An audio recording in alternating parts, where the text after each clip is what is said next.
শয়তান মানুষের আবেগ নিয়ন্ত্রণ করতে বুকে গিট তৈরি করে। এটা হচ্ছে আপনার বুকের ঠিক মাঝখানে হৃৎপিণ্ড আছে না, সেটার উপরিভাগ মানে বুকের ঠিক মাঝখানে, যেগুলো হচ্ছে প্র্যাকটিক্যাল ক্লাসে আমরা বুঝিয়ে দেবো ইনশাআল্লাহ। হাদিসের ভিতরে আছে আল্লাহ রাসূল সাল্লাল্লাহু আলাইহি ওয়াসাল্লাম বলেছেন, শয়তান মানুষের হৃৎপিণ্ডের উপরে বসে থাকে। যখন সে জিকির করে শয়তান সরে যায়, আর যখন সে গাফেল হয় তখন ওয়াসওয়াসা দেয়। এই হাদিসটা আপনারা জানেন, ঠিক আছে?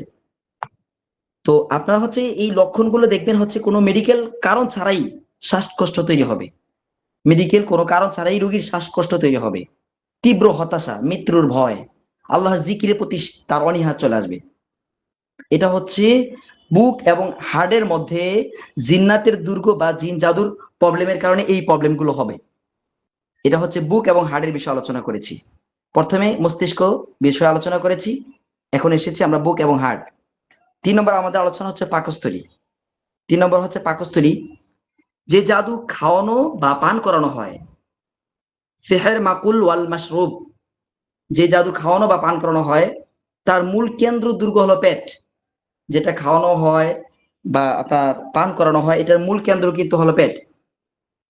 যেমন আমরা আলোচনা করেছি যে বর্ম, যেটা হচ্ছে ডাল চারপাশে, তার চারপাশে কিন্তু বৃহত্তম বৃহত্তম কিছু তৈরি করে রাখে।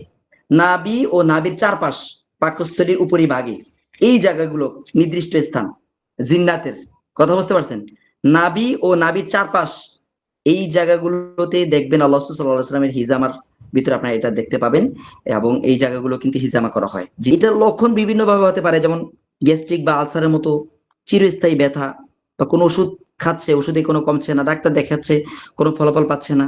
রোকেয়া শুনলে, যখন রোকেয়া ডায়াগনোসিস করা হয়, রোকেয়া শুনলে বা হাজিরাতের মাধ্যমে বা যোগ্য যারা মুদাব্বির আছে তাদের হাজিরাতের মাধ্যমে যখন চেক করা হয় তখন বুঝতে পারে। আর রোকেয়া করার মাধ্যমে তার পেটের ভিতরে কিছু নড়াচড়া অনুভব হয়, বমি বমি ভাব হয়, মুখের ভিতরে দুর্গন্ধ, পেট ফুলে থাকা, অনেক সময় যেটা হচ্ছে জিনের ডিম বা জাদুর পদার্থ পেটের গিরার মধ্যে আটকে থাকে।